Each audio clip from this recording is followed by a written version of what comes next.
Të dashur teleshikues, jam këtu në një lidhje online së bashku me Dorian Krasniqin, i cili është psikolog klinik. Me to do flasim për adoleshencën e hershme në të gjitha kuptimet e saj. Ai merret pikërisht dhe me këtë grup moshë dhe me të gjitha sfidat që vijnë së bashku dhe me këtë moshë.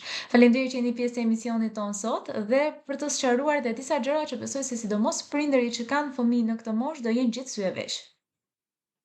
Faleminderit shumë edhe juve për ftesën dhe për këtë temë që është mjaft e ndihshme dhe kërkon audiencë. Më thoni pak, çfarë nënkuptohet kuptohet me adoleshencë të hershme?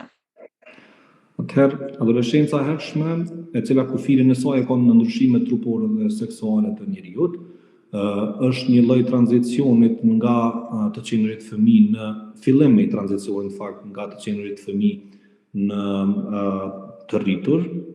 Realisht në gjuhën shqipe, mirë po edhe në gjuhën internacionale, faza e hershme e adoleshencës quhet pubertet, ku këto fëmijët, nga persona që ishin i konsideronim si grup moshë, e fëmijëve, tani fillojnë dhe marrin për masat e një të rrituri, qoftë në aspektin trupor, ashtu edhe në aspektin seksual, tek vajzat kufi i poshtëm është përcaktohet nga fillimi i ciklit menstrual, ndërsa te meshkujt nga fillimi i ejakulimit. Këto natyrisht që pastaj kufirin e lartë nuk ja përcakton ana trupore dhe seksuale, ja përcakton më shumë pjekuria emocionale, pavarësimi social, pavarësimi ekonomik edhe krijimi i identitetit, sepse realisht në anën psikosociale, detyra e një adoleshenti ose detyra e adoleshencës është krijimi i identitetit. Ma merr mendja që meqense e përmendet se kufirin e poshtëm e dim se si fillojnë, po kufirin e sipërm se kur përfundon nuk e dim. Ma merr mendja se prandaj e përdorin njerëzit shpesh tek të rriturit që mos u sill si adoleshent, mos u bëj si fëmijë, po sillesh si në pubertet. Besoj se ka një kuptim edhe kjo. Realisht ka një kuptim, psikologjia e sqaron ato që njerëzit vetë se i dinë. Kështu nëse mund të përkufizu, sepse njerëzit kanë përvojë. Një psikolog nuk është mbi njerëzor, ne zakonisht i sqarojmë gjërat që vetë se i dimë në një mënyrë më shkencore. Natyrisht që më herët kur njerëzit kanë pas më pak kërkesë për shkollim, domethënë dikush ka kryer një shkollë normale, po flasim për shembull në Jugosllavia dhe ka filluar me punë si mësues, ai ka përfunduar adoleshencën më herët, për arsye që profesioni i tij është zgjidhur, nuk ka më konflikt. Domethënë mund të ketë konflikt, mirë por e ka zgjidhur momentalisht profesionin dhe identitetin e tij profesional. Pastaj martesat kanë qenë më të hershme, domethënë pavarësimi social është bërë më herët, kanë qenë më të thojza, e kanë kriju një standard dhe një mënyrë ku ata janë gjithë gatshëm për me qenë edhe prind, kështu që adoleshenca tyre në këto pikë vetëm se kanë mbaruar dhe kanë futur më herët në fazën e një të rrituri, ndërsa tani shohim shumë që janë të papunë, e kanë të vështirë të ndahen nga prindërit, domethënë të banojnë në një vend të veçantë, emocionalisht të shkutën, gjitha këto bëjnë një person i cili të konsiderohet ende si një adoleshent, për arsye që nuk i ka arrit kriteret në cilat duhet dalën nga kjo. Besoj se për këtë e dim përgjigjen, por gjithsesi dua ta bëj si pyetje, sidomos për ata prindër të cilët kanë fëmijë me moshë të përafërt me njëri tjetrin. A dallon kjo adoleshenca e hershme nga fëmia tek fëmijët dhe çfarë janë ato faktorët të cilët mund të ndikojnë në këtë? Dhe gjithmonë edhe këtu do atë që të ndërlidhem, do me thonë me patjetër se në qoftë se supozojmë nënës i ka filluar adoleshenca në moshë 12 vjeçare, do me thonë që e njëjta do ndodhet edhe tek vajzat e saj, ose nëse motrës e njëjta ndodhet edhe tek motra më e vogël, ose vllai dhe kështu me radhë. Si mendoni ju? Natyrisht që aspektet gjenetike janë shumë të rëndësishme në zhvillimin e fëmijëve, mirë po aspektet gjenetike nuk shkojnë, nuk e ndjekin gjithmonë rrugën prind-fëmijë, ndoshta mund t'i ngjasojë gjyshit ose gjyshes ose një stërgjyshi, nga të cilin ne e kemi marrë materialin gjenetik, por nuk e kemi shfaqur në gjenotip, domethënë ka qenë në gjenotipin tonë, ka qenë në materialin tonë gjenetik që e kemi trashëguar nga paravarësit tonë, mirë po në disa gjenerata nuk ka dalë, nuk është shfaqet dhe shfaqet tek ne. Natyrisht që aspekti gjenetik ka shumë rëndësi, ka rëndësi edhe faktorët social dhe mënyra se si fëmijët rriten dhe me çfarë ushqihen. Nëse ushqimet e tyre përmbajnë, domethënë mund të kenë përmbajtje hormonale, femërore, natyrisht që femra do ta kenë më të hershëm pubertetin dhe nëse djemtë predispozohen nga domethënë ushqime të cilat nxisin hormonet mashkullore, do të kenë një pubertet më të hershëm, natyrisht që edhe rritja trupore edhe gjithçka tjetër varion nga fëmia në fëmijë. Fëmijët cilët hyjnë në adoleshencë më herët zakonisht janë ata cilët kryesojnë grupin, kryesojnë klasën për arsye të mbizotrimit me gjatësi dhe ndoshta edhe me masë muskulare të djemtë, ndërsa të femrat natyrisht ose të vajzat e reja natyrisht që edhe këto vajza mbizatrojnë në grupet e tyra shoqërore për arsye të rritjes. Përpos kur grupi mund të jetë shumë i madh dhe nëse nuk ka 2-3 persona që janë të rritur, mund të bullizohet edhe kjo për shkak të rritjes, për shkak se një grup i tjetër i cili nuk është rritur ende deri në një kohë të caktuar, domethënë ka një fuqi më të madhe kundrejt një individi. Mirë po, natyrisht që individualiteti ka rëndësi, çdo fëmijë ka kohën dhe moshën e tij, cilën ai do të kalojë në këtë periudhë, nuk është që përballja është e njëjtë me secilit individ, domethënë varion nga fëmia në fëmijë. Në këtë moshë rëndësi të madhe ka shoqëria, domethënë diku rreth moshës 8-9 vjeçare fëmijët fillojnë dhe krijojnë një lloj të pavarësisë në mendimin nga prindrit, deri në atë moshë, nëse flet në një fëmijë 6-7 vjeç, nëse nona ka thonë. Mirë po unë po them, domethënë ka një lloj të pavarësimit në mendim që i paraprin adoleshencës. Pastaj kur futet në adoleshencë, rëndësi të madhe kanë shoqëria, sepse mendimin e ka të njëjtë me ta, dhe natyrisht ndonjëherë mund të ketë kundërshtime edhe me familjarët. Familjarët e ne nuk jemi shumë të përgatitur të i vijemi kundër këtyre kundërshtimeve ose të menaxhojmë siç duhet për arsye që ne i konsiderojmë ende fëmijë dhe në kulturën tonë kush jetë që nuk kundërshton, kështu që është sfiduese natyrisht sjell sfidat e saj. Një adoleshent eksperimenton me role, një adoleshent mendon që është, domethënë ka një rebelim idealist, mendon që ai do e ndryshoj botën, do jetë faktor, ka dhe një fabul personale të rrezikshmëria, domethënë ne shohim shumë 14 vjeçar, 13 vjeçar që ngasen skuter në Prishtinë ose Shkup ose Tetov, sepse ata mendojnë që të njëjtit nuk do lëndohen, janë shoferët më të mirë. Kjo fabula personale që të gjithë tjerët nuk dinë, po unë di dhe gjithë tjerët mund ta kenë jetën e rrezik, mirë po unë jam ngasësi më i mirë, domethënë është karakteristike e adoleshencës, mirë po këto fillojnë të zbriten kur edhe aspekti hormonal i tyre fillon të zbret rreth moshës 17 deri në 19 vjet. Dhe kuptohet që askush nuk i kupton. Kjo gjithsesi është një problem në vete, por për këtë do flasim pak më vonë, kur Ose do ata flasim konsiderojnë që askush nuk i kupton. aty do dalim, Po. sepse ashtu është dhe këtë e kupton pasi rritesh. Por ama përpara se të kalojmë tek marrëdhënia e tyre dhe qasja me të tjerët dhe ndaj të tjerëve, kur flasim për periudhën e fillimit, si e përjetojnë, a e përjetojnë ndryshe djemt nga vajzat ose varësisht moshës, a ka dallime ose është një ndjesi që përjetohet me intensitet deri diku aty dhe ndjesitë janë deri diku të njëjta. Kjo varet gjithçka nga mënyra se ne kemi rritur fëmijët deri në atë moshë, sa ne kemi komunikuar me ta. Do thonë tek ne ka qenë fatkeqësisht ende në kulturën shqiptare është një lloj i ekstremeve ose nuk flitet fare ose flitet tepër. Me fëmijët nuk ka nevojë me sqaru detaje ekstrem, shumë sepse humb ndjesia brenda fëmijë. Kemi nevojë të sqarojmë në pika të trasha se çka është adoleshenca, me çfarë do përballesh, cilat janë ndryshimet trupore tua, cilat janë ndryshimet hormonale tua dhe çka këto sjellin. Natyrisht që individualiteti ka rëndësi, mund të ketë ndoshta ngjashmëri ndonjëherë më shumë një djalë me një vajzë si ti ka lënë se sa me moshën e njëjtë. Do të thonë gjithçka është individuale, mënyra se si ne i përballojmë këto sfida dhe këto ndryshime. Natyrisht djemt adoleshencën mund ta fillojnë rreth moshës 12 vjeçare, njëjtë edhe vajzat. Të djemt ndryshimet muskulare janë, domethënë fillojnë dhe fitojnë muskuj më shumë, çatën më shumë, kanë një eci të zhvidosur për arsye që trupi i tyre nuk është në proporcion, pra kanë një këmbë të gjatë ndërsa një shputë të vogël ende ose shputën e kanë të gjatë mirë po këmbët i kanë të shkurtë, ka një disproporcion.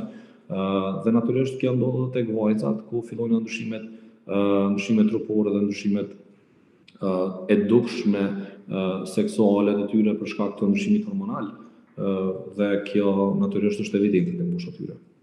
Përmendet se familjarët duhet që të flasin, pra ata e përjetojnë në mënyrën se si janë rritur deri në atë moment. Ne në kulturën tonë kemi të theksuar këtë që me fëmijët fliten kur janë të rritur ose minimalisht në periudhën e adoleshencës, por përpara se të vijë periudha e adoleshencës, asesi nuk flitet për këtë çështje. A mendoni se kjo e vështirëson edhe më tepër procesimin e të gjithë kësaj situate dhe këtyre ndjesish dhe ndryshimeve të reja? Ndryshimet tek djemtë dhe vajzat nuk janë shumë të mëdha, mund të ketë ndryshime më shumë një mashkull ndonjëherë se sa një mashkull me një femër, ose një djalë me një djalë se sa një vajzë me një vajzë, për arsye që individualiteti gjenetik dhe individualiteti në mënyrën se si ne rritemi pra faktorët ambiental luajnë shumë rëndësi në përballimin e ndryshimeve dhe këto ndryshime natyrisht janë nga gjenia në gjeni ndryshojnë në si të them, në atë çfarë ne shohim dhe në atë çfarë ne marrim prej adoleshencës. Pra meshkujt rrisin masën muskulare më shumë. Domethënë fillojnë ndryshimet e tyre trupore të jenë më evidente, zgjaten më shumë, ndryshimet e zërit tek meshkujt janë po ashtu ato që ndodhin pra kanë trashë të zërit tek gjenia mashkullore. Fillojnë natyrisht trupit të jetë një lloj të disproporcionit, pra nuk janë gjymtyrat në masi të njëjtë, mund të kemi një dorë më të gjatë, mund të kemi një këmbë më të shkurtër ose, do të thënë duart në fakt, dy duart më të gjata dhe dy këmbët më të shkurta derisa trupi ta fitojë balancin e tij. Ndërsa natyrisht edhe te vajzat ato rriten me trup, fillojnë ndryshimet e tyre trupore të jenë më të dukshme, për arsye që edhe aspekti hormonal është shumë thjesht më i lartë si te djemtë e vajzat në këtë periudhë, derisa këto domethënë ndryshime të fillojnë të zbresin rreth moshës 17 deri në 19 vjet. Besoj se bashkangjitur edhe me këto ndryshime fizike janë edhe ndryshime të mëdha emocionale, janë luhatjet emocionale.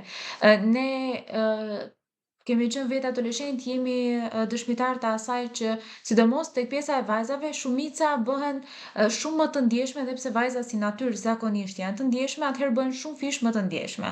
Por tek djemt është edhe një faktor tjetër që do doja që ta sqaronim bashkë. Gjithmonë, sidomos në këtë moshë, kur e përmendëm dhe më herët se ata janë më të fortë, ata mendojnë se janë më të fortët, ata mendojnë se janë më të mirët, nuk ka konkurrencë dhe kështu me radhë. Në fakt kjo ndëgjoj, këto ndryshimet, domethënë që thash fabula personale ndodh si te djemtë si te vajzat. Rebelimi i idealist ndodh si te djemtë si te vajzat. Domethënë këto ndryshimet janë të ngjashme tek të dy gjinit. Vazhdo të lutem, fal, se ndërprita. Patjetër, sa i përket luhatjeve emocionale, a janë tek të dyja gjinit të njëjtë apo janë më të theksuara tek vajzat, më pak tek djemt, ose ndodh tek të dyja, por djemt zakonisht e fshehin më shumë sepse është kjo ideja që një mashkull, një djalë duhet jetë i fortë. Është edhe kjo neglizhenca emocionale që ne na shoqëron, i shoqëron në fakt meshkujt gjatë gjithë jetës, jo vetëm në periudhën e adoleshencës. Kështu mendon më pak.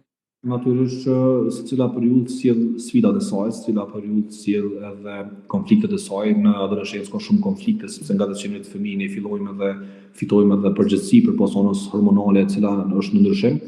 Ne duhet ta mendojmë vetëm një nën shtatzan e cila ka ndryshime hormonale dhe kjo shtatzani sa ndryshime emocionale sjell, për ta kuptuar një adoleshent i cili natyrisht ka ndryshime të mund të jenë ndonjëherë shumë më të shprehura këto ndryshime hormonale si të djemë, si të vajzat. Nëse flasim për të djemë, natyrisht që hormoni tyre që dominon është testosteroni, dhe testosteroni si hormon është pak më agresiv. Fëmijët natyrisht që do kenë tendencë për agresivitet pak më shumë. Kjo varet pastaj se si ata menaxhojmë, si ne i ndihmojmë ata ti menaxhojmë. Luhatjet emocionale janë të dy gjinit evidente.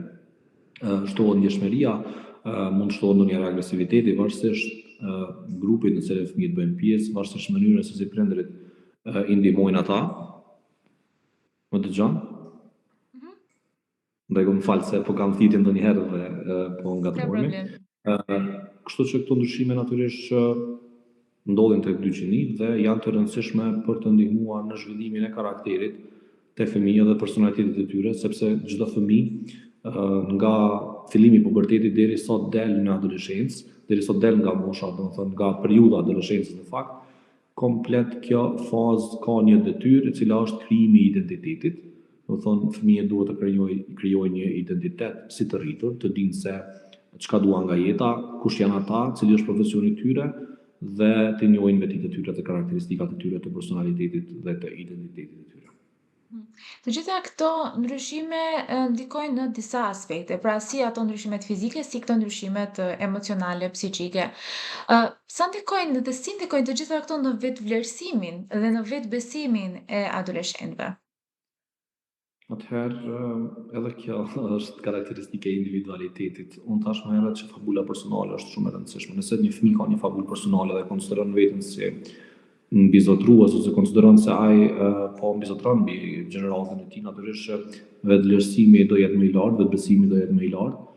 Duhet kemi kujdes shumë si familjar me këta fëmijë në mënyrën se si ne i menaxhojmë këtë vetëvlerësim dhe vetëbesim të tyre, sepse nëse i kundërvijemi ata me vetëvlerësim dhe ne duke ja ulur vetëvlerësimin, atëherë mund të ketë një ndeshje të ideve dhe koncepteve, të cilat mund të sjellin dëm fëmijës, i cili më vonë do të jetë i rritur dhe kjo do ta përcjellë nëse ai nuk pastron veten nga ky konflikt.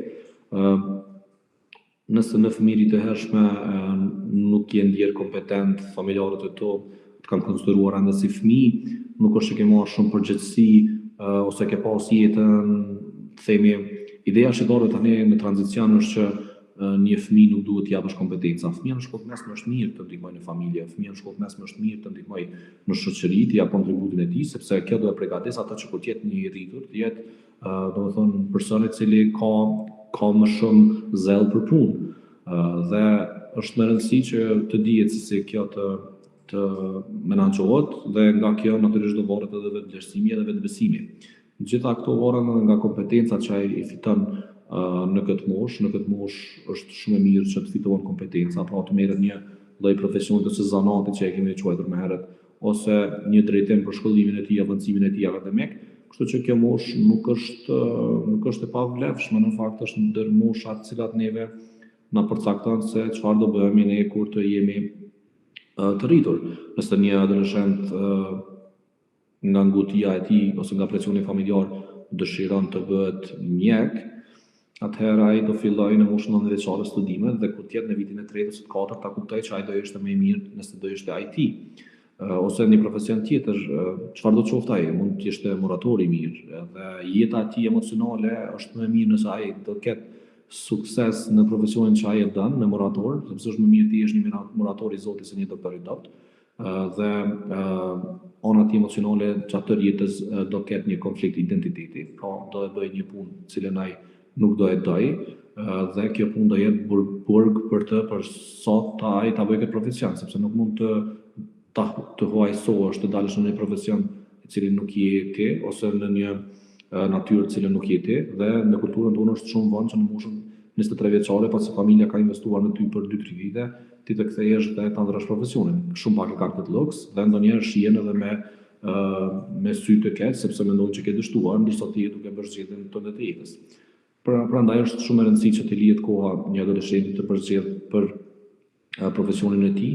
Kjo do e ul ose do e ngris vetbesimin dhe vetëvlerësimin e tij në profesion dhe në jetën, në karrierën në cilën e ka, sepse një pjesë të madhe të jetës ne e kalojmë si profesionist, ne domethënë edhe ti si gazetare, edhe unë si profesionist, një pjesë madhe të ditës ne e kalojmë në role të cilat ne kemi përcaktuar nga shkollimi ynë. Prandaj është shumë e rëndësishme që kjo kohë të jetë kualitative dhe ta duam atë çfarë bëjmë. Gjithsesi, në të gjithë këtë periudhë kanë shumë ndikim dhe rreti. Sa mendoni se duhet që adoleshentët të marrin për të mirëqëna opinionet e të tjerëve, nuk flasim për familjarët, por të rrethit, sepse hasim në raste të ndryshme kur mërziten sepse i kanë thënë që nuk je më shoqja ime, nuk je veshur bukur, nuk din të sillesh, nuk je cool, nuk e di, ka disa shprehje që i përdorin adoleshentët që ndikojnë shumë në fakt në psikologjinë e tyre në këtë periudhë. Realisht është shumë pyetje e mirë, faleminderit që hyre në këto ujëra. Është shumë e rëndësishme rreti shoqëror në adoleshencë, ka shumë rëndësi ndonjëherë edhe se familja. Pra për adoleshentët ajo çfarë shihet, siç thotë cool ose çfarë shihet shumë moderne ose e mirë për moshën e tyre nga moshatarët ka shumë rëndësi se sa një këshill nga prindi. Natyrisht kjo për arsyet që i cekëm herët ku fëmijët e gjejnë veten në mendimet e njëri tjetrit të ngjashmëritë të cilët kjo moshë i sjell. Ka, domethënë, ne shohim, nëse shohim përdoruse narkotikëve, shohim që shumica atyre kanë filluar në adoleshencë, ose kanë filluar në një moshë ku ata kanë qenë stabil për arsye që rrethi me cilin ata janë, domethënë për të pranuar nga rrethi me cilin ata kanë synuar që të jenë pjesë e tij, ka pasur një lloj kushti ose një lloj kushti të pathënë që duhet të jesh përdorues, qoftë cigaret, qoftë alkoolit, qoftë i lloja drogave të ndryshme.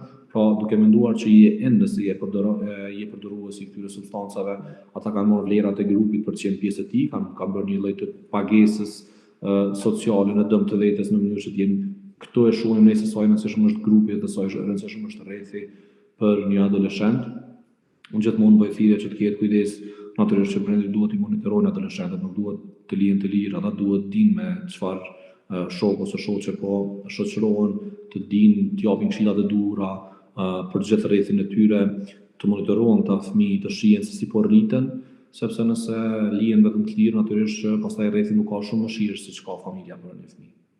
Meqense jemi tek familja, besoj se një barë shumë të madhe dhe njëjtë adoleshencën e përjetojnë me fëmijët edhe familjarët, kryesisht prindërit, motrat, vëllezërit dhe në qoftë se jetojnë me një shtëpi, të gjithë ata të cilët janë në këtë ambient ku janë këto adoleshentë që nuk dinë as vetë çfarë duan. Çfarë duhet të bëjnë familjarët në këtë rast dhe kur është momenti në qoftë se ata një veprim të fëmijës së tyre e shohin si një gest adoleshentor ose është një problem psikologjik me të cilin ata duhet që të konsultohen me specialist. Me sa kuptova pyetjen është në rastet e caktuara, nëse adoleshenca sjell problematika, si duhet ne të përballemi, nëse kuptova drejt. Po. Domethënë si duhet prindërit të sillen me adoleshentë? Dhe ka edhe raste kur adoleshentët janë shfaqin simptoma ankthi, shfaqin simptoma depresioni sepse nuk pranohen nga rreti, pra të gjitha gjërat që i folëm deri më tani. Në çfarë momenti është ai kufiri ku prindërit e dinë që okay, është thjesht kjo periudhë e adoleshencës, janë gjëra që do i kalojnë të gjithë dhe që do i kalojë dhe fëmia im, ose duhet që të kërkohet mendim nga psikologët. Nuk ka një lloj kufiri të prerë, mirë po nëse kjo vazhdon, për shembull nëse gjendja emocionale e fëmijës vazhdon për një kohë të gjatë, themi një vjeçare ose 9 mujore dhe fëmia ka rënje të peshës ose ka mbyllje në vete, qëndron mbyllur për orë të tëra, fillon të ketë sjellje vetlënduese ose lënduese të rrethit, të njëjtat nuk duhet të jenë gjithmonë, sjellja mund të jenë edhe motive, shohim që fëmia fillon konsumon cigare, duhan ose alkool ose çfarë do, ose bën sjellje të cilat e lëndojnë atë, ndonjëherë mund të shtojnë edhe peshë, ndonjëherë mund të ketë pagjumësi, ndonjëherë mund të ketë gjumë të tepërt. Gjitha këto janë shenja që një adoleshent nuk është duke kaluar një fazë të mirë emocionale. Nëse kjo fazë emocionale vazhdon për një kohë të gjatë dhe prindërit shohin që fëmia nuk po arrin ta ndihmojë veten dhe familjarët nuk po arrin ta ndihmojnë fëmin, atëherë është mirë që të kërkohen ndihma një specialisti i cili mirret me, domethënë luajtjen dhe mirësinë e shëndetit mendor, sepse është shumë e rëndësishme që këto fazat e kalohen mendimin tonë, sepse për këtë jemi edhe qenie sociale, për këtë është familja, për këtë është struktura familjare, natyrisht që struktura familjare është shumë e rëndësishme për të kaluar fazat e rënda emocionale, është baza e reziliencës së individit, kështu që natyrisht duhet jemi aty për ta. Një pyetje shumë të thjeshtë besoj se e kanë të gjithë prindërit, si duhet të sillen ata me fëmijët? Ata shpesh ndihen të keq kuptuar, të pa kuptuar, sidomos nga prindërit, ti nuk më kupton, ty nuk të intereson për mua, janë shprehje të cilat i dëgjojmë shpesh, por si duhet të sillen ata? Si duhet të sillen në atë mënyrë që ta sigurojnë adoleshentin që unë jam këtu për ty dhe unë po të mësoj për të mirën tënde, por që të mos irritohen dhe të mos kenë këto shpërtimet emocionale. Ne duhet të mundohemi ta gjejmë një mes të artë, duke mos qenë satelit mbi kokën e adoleshentëve dhe duke i drejtuar në çdo gjë, sepse kështu i bëjmë ata të ndihen sikur ata nuk janë kompetentë, nuk dinë asgjë dhe ne e drejtojmë jetën e tyre. Mirë, por në të njëjtën kohë nuk duhet t'i lëjmë edhe pa rregulla dhe nuk duhet t'i lëjmë të shfrenuar në një farë forme.